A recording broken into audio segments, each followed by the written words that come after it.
السلام عليكم. هاي الموضوع علامتها هذا الجهل.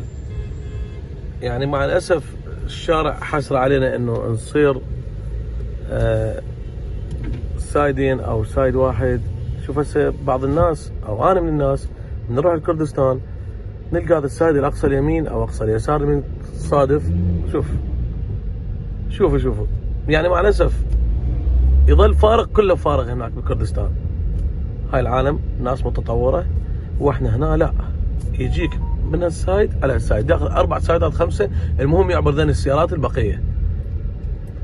يعني هو الشارع مزدحم، هو الشارع يعني صاير به يعني اشكالات بالطريقه اللي يقدروا يشتغلون به العالم فوق كلها ضيم، ويجيك منا كله بالرون سايد. هسه طبعا هسه يلا مش السير. وشوف هسه بابا بس انتبهوا لي 100% هسه ما راح نلاقيهم. شوف هسه زين ماكو، لان صار ابو المرور طلع قدامنا فتحوا الشارع والحمد لله. لازم يجيك لنا باع شلون هسه هذول.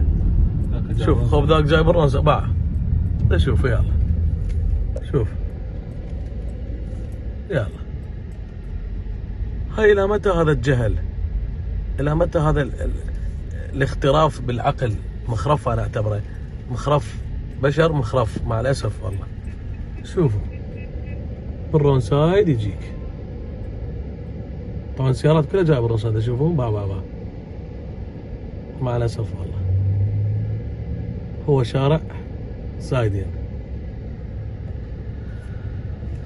الحمد لله، الله يهدي النفوس ان شاء الله ويبطل هاي النماذج وتنقرض من هاي الامور التعبانه.